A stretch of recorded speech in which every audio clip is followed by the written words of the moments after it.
It's a Saturday night and you're in the mood for some live music. Taylor Swift is in town, and as much as you'd love to see her, you and your friends don't have $22,000 each to be dropping on the only ticket still available in Section 99, Row Z. So you settle for the next best thing. You decide to go see Sailor Twift, a Taylor Swift cover band playing at the dive bar down the street. To get in, it just costs $10 at the door, 2,200 times less than if you'd gone to see Taylor. But the second the cover band starts to play, you realize they're 2,200 times worse than the real thing. Fortunately, the bar has dollar shots, and you get so wasted that by the end of the night, you think you're at an actual Taylor Swift concert. And so do all your friends because you spent half the night tweeting about how great Taylor sounded live. In the creative world, cover bands are an interesting phenomenon. If you're a writer and you steal someone else's writing, you're a plagiarist. If you're a comedian and you steal someone else's jokes, Joe Rogan calls you out on stage and makes you look like a little bitch. Dee-dee-dee. But if you're a musician who steals other people's songs, people will actually come pay to see you perform those songs, assuming there's nothing else even remotely interesting happening in town that night. Now, there's nothing wrong with artists doing covers here and there, especially if they put their own spin on it and make it their own. Many covers are better than the originals. All Along the Watchtower, Hey Joe, Wild Thing. Actually, come to think of it, pretty much every Jimi Hendrix cover is better than the original. But you don't have to be one of the greatest guitarists of all time to get away with doing cover songs. There's nothing wrong with doing covers. There isn't even anything wrong with doing an entire cover album. But the thought of cover bands makes me want to cover my ears and run in the opposite direction. I'm certainly not alone. There are 5 types of people who absolutely hate cover bands. And as soon as you hit that like button, I'm going to tell you who they are and why they hate them. Number 1, musicians in original bands. No one hates cover bands more than musicians in original bands. I'd be bitter too if I spent years working my ass off putting together a set of original songs, yet can only get Tuesday night gigs playing in front of 12 people. Meanwhile, some cover band that formed like 3 weeks ago just sold out the hottest club in town this Friday and Saturday night. And the real kicker? They do a cover of one of your songs, which is universally liked better than the original, at least by the 12 people who have heard the original. If you're a songwriter, everything about cover bands bother you. Their lack of originality, their almost always corny name, the fact they get way more, way better gigs than you. But nothing bothers you more than when a cover band starts doing originals.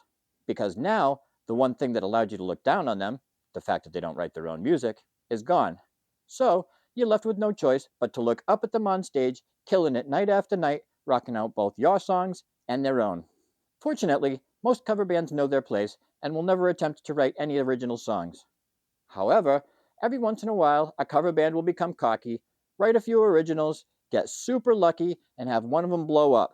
Next thing you know, the world's got another Godsmack on its hands, which has you on your hands and knees praying that they'll go back to being an Alice in Chains cover band so you can go back to talking shit about them.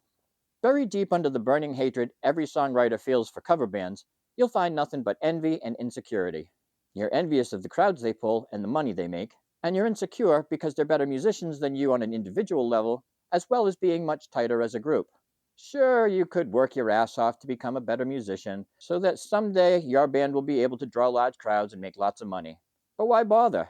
As long as they stick to doing covers, you can keep sticking your nose down at them while you talk shit from deep within the crowd of their sold out concert.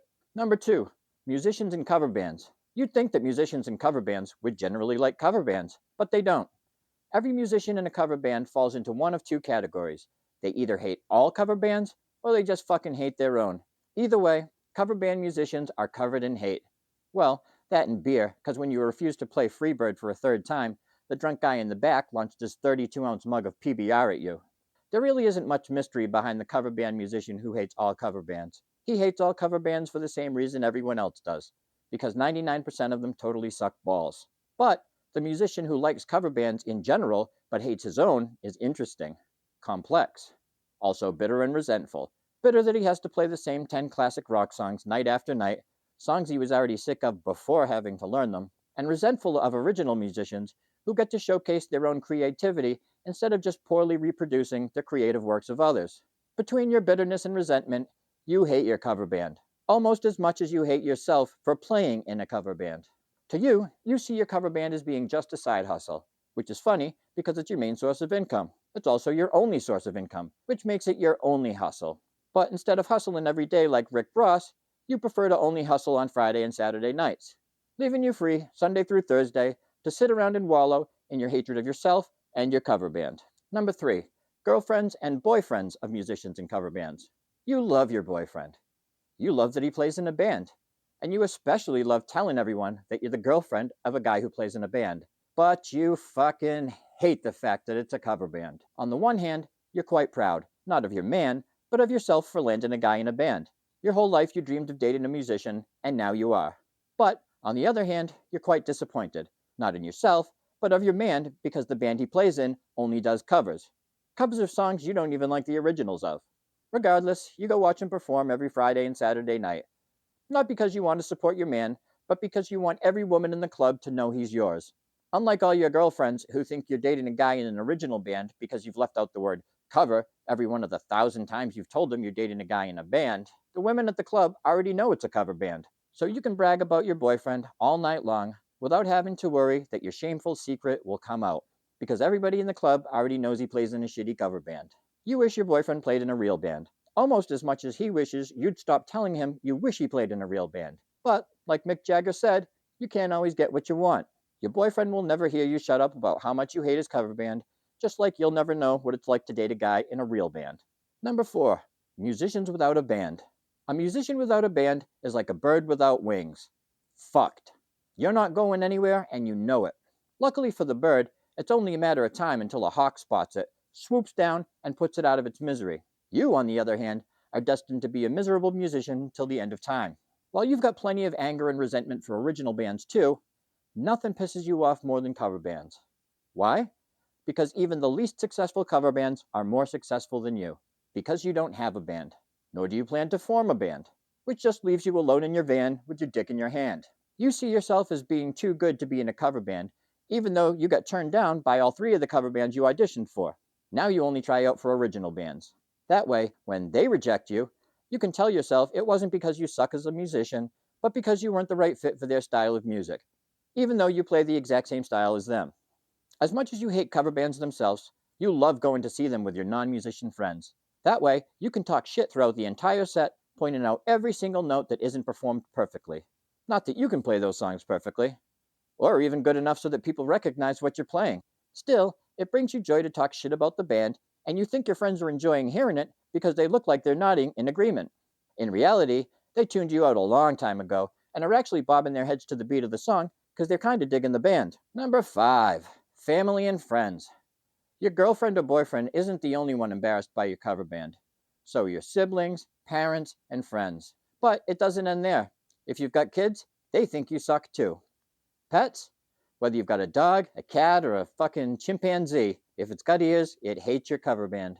But you don't care. Fuck all those assholes, you say. I was born to rock. Part-time.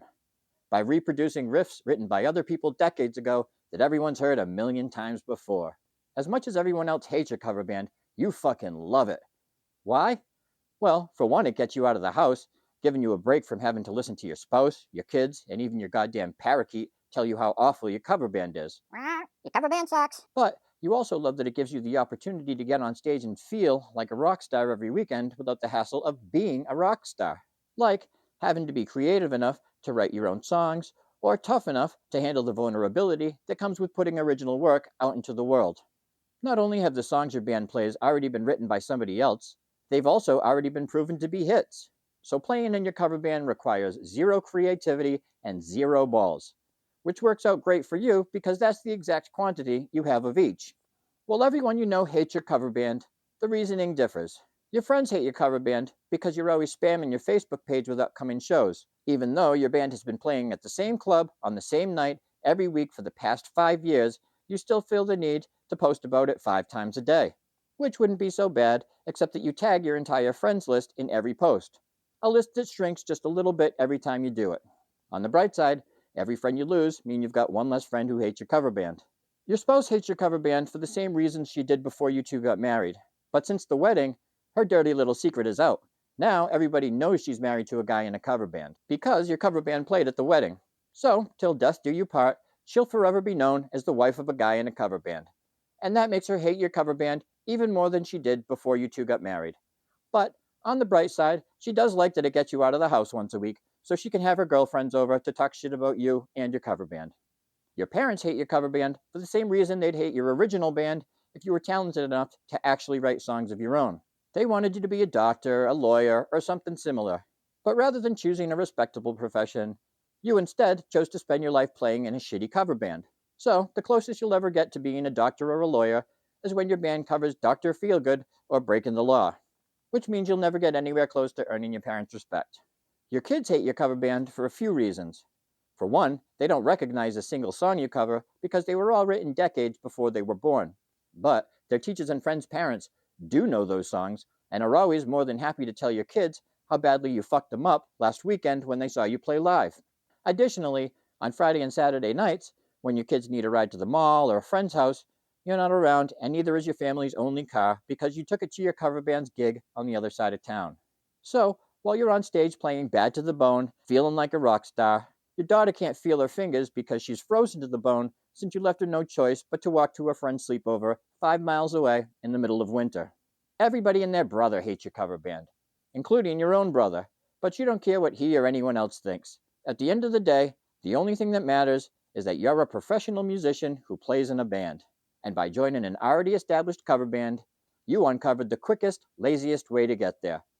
When you're on stage playing Stairway to Heaven for the millionth time, even if it is in front of the same faces in the same club as last week and the week before, you feel like a fucking rock star. And that makes all the hate worth it. And now you know the 5 types of people who hate cover bands, which means it's time for you to hit that subscribe button. Then tell me in the comments why you hate cover bands. You're